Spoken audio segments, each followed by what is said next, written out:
Hello everyone, welcome back to the channel. In this video I'm going to talk about different coffee accessories, tools, and the mistakes I've made, what you should consider before buying, and what I don't recommend you buying.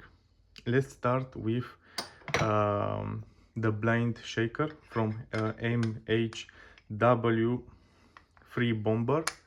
This one, it is a blind shaker. I've bought this 1 year ago and I've used it for the past year. And my problem with this blind shaker is the coffee retention. As you can see, it has some coffee still left on the walls. The material is not the best one, it's aluminum, but the finish doesn't help. My second problem is it doesn't work as it is intended. Normally you have to put it above your portafilter and to lift this middle part, and the coffee has to fall into the basket. But with this one, it was not meant to do that. It was meant to put it like this on top of your basket and then lift the middle piece, which doesn't work very well with the coffee distribution. But I've been using it as a dosing cup because I was putting it under my coffee grinder, and it helped me reduce the mess. Because if I use my Eureka Mignon Silencio and grind it directly into the basket, it's going to do a big mess. The coffee is going to fall everywhere. But using this one helped me keep my coffee bar cleaner. Now, the best solution I found is this dosing cup from Normcore, because it doesn't the coffee it has no coffee retention. Every single piece of particle of coffee falls into the basket. It is very clean and it is very sturdy. Comparing it to Chinese or Chinese dosing cup, this one, it is the metal is thicker, and as I said, there is no coffee retention. And here the ring around it, it's full, meaning that usually the Chinese dosing cups have a little part which is missing. Next, Porta filter. Here are my 3 Porta filters. This one is the stock one, which comes with my lelitmarax. It is a double spouted Porta filter.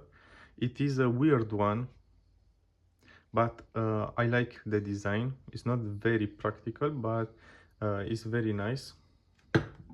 Next, the Lelit bottomless Porta filter. It is really nice. I've been using this for the past 1.5 years. I love it. It is very sturdy and well made. And my final purchase, the Normcore Slim Naked bottomless portafilter.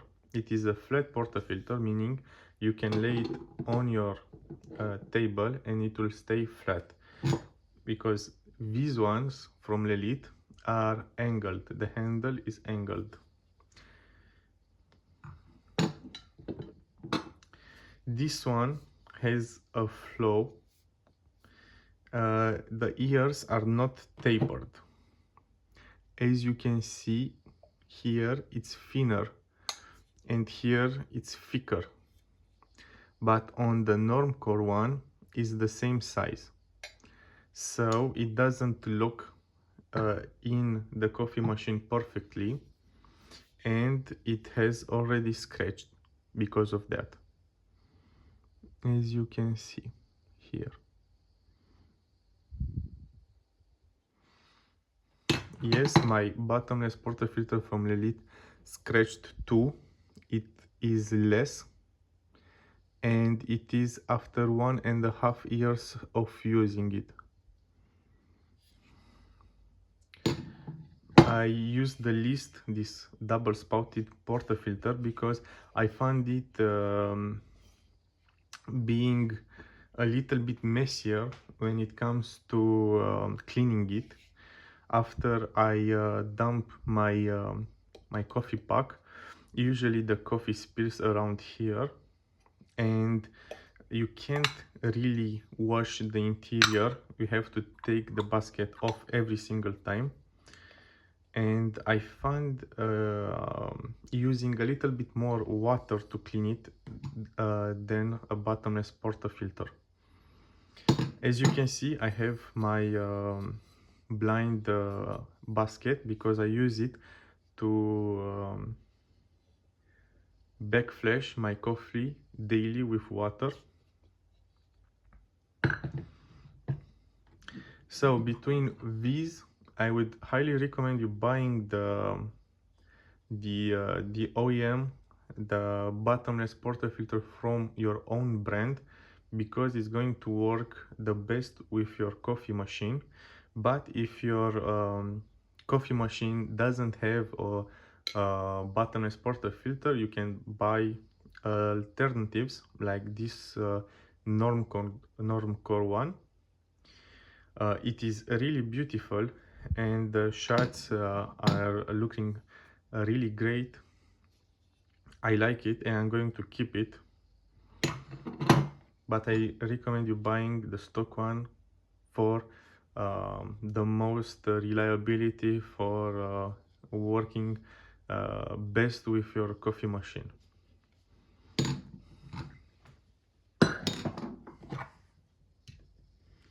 Now let's talk about WDT.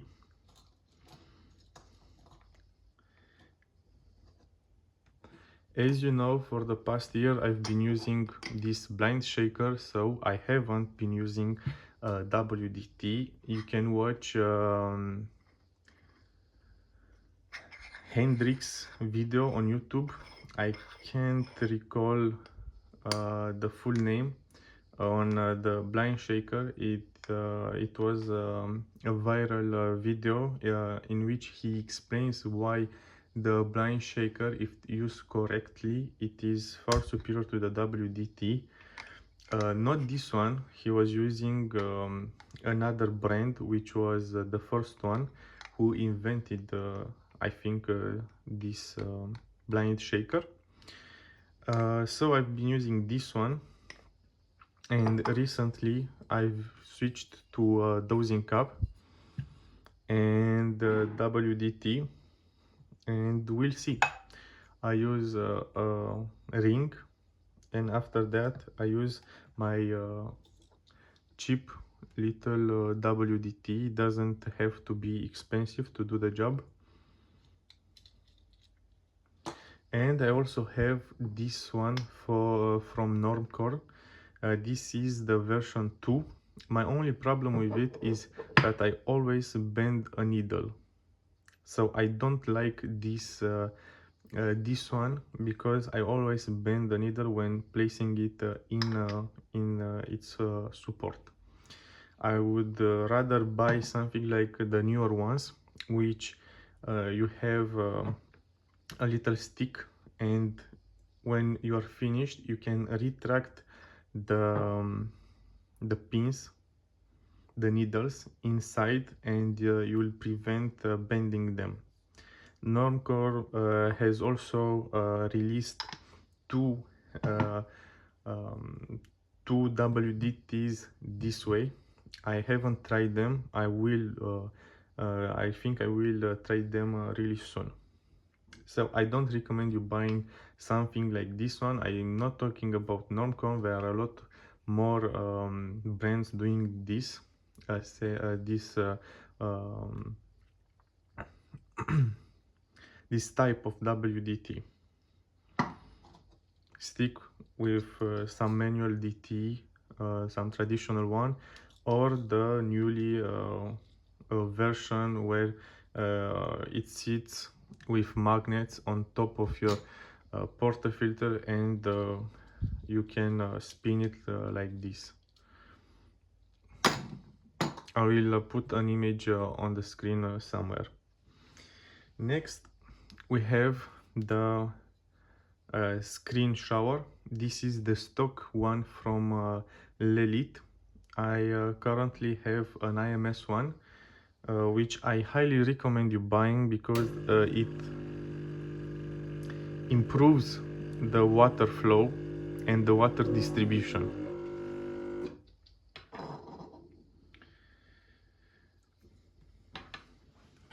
Now let's talk about dosing rings. I don't recommend you buying cheap ones from the internet. Uh, Save up and buy a nice one. This is, I think, the version 2 or 3 from Normcore, which has a lot more magnets compared to this one, which you can see it already rusted, and the magnets are not strong enough and the ring is too heavy. Look,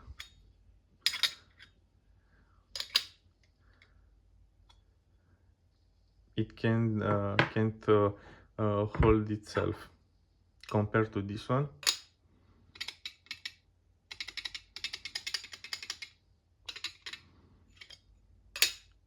It's sturdy, the magnets are pretty strong, and it works really well, and it doesn't have a lip inside.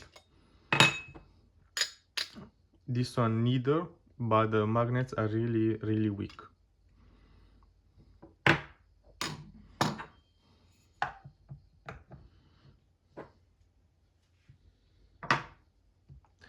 The leveling tool, this one, I like to use them just before temping. I know the people usually say don't buy it, it's not necessary. I know. I really like leveling and making the pack really clean before temping. This way the temper doesn't do a big mess around itself. Now the tempers.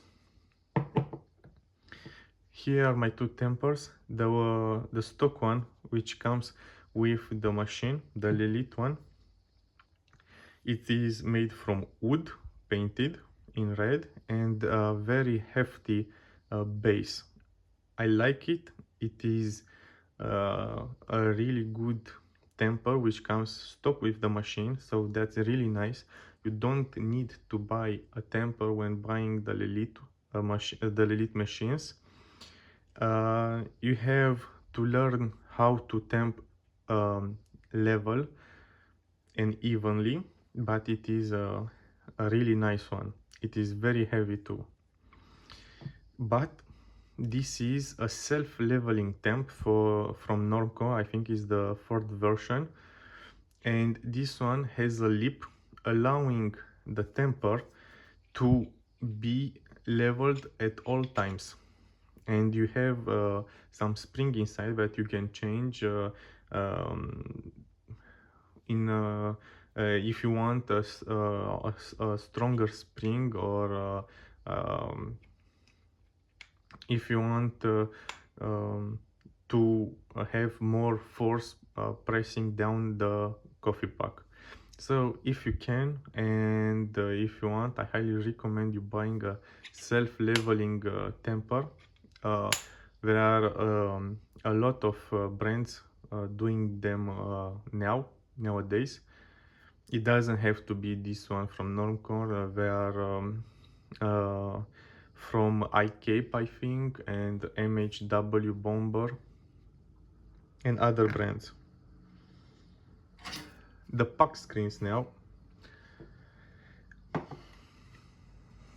I've been using this type for the past 2 years, and I've purchased one like this to see how it works. I don't like these ones because it seems to increase a little bit the water flow, and it is a lot more difficult to clean because it has two layers and the coffee gets stuck here in between. These are the original screen pucks, and they work really well. I find that it really helps with water distribution and water flow, slowing a little bit down the water flow. And I use them especially because it keeps my machine clean. I don't need to backflash it with chemical substances as often. So if you want to keep your machine clean, highly recommend buying some puck screens. I bought multiple ones from the internet, cheap ones, and I have plenty of them. So I don't have uh, to reuse the same one, and I can make multiple beverages before needing to wash these. Um, to wash them, I recommend every 1 or 2 weeks, depending on how many drinks you make, boiling them with some chemical substances for the backflash of your machine. So like kafiza, you can put a little bit of kafiza and boil these puck screens, and you're going to see how much coffee oils it helps cleaning, and I do this as I said every 2 weeks, I think. And that's it for today. I hope I helped you choose your next coffee tools, and if you have questions, don't forget you can ask me down below in the comments. I am happy to help you choose the right tools for your coffee machine. Bye.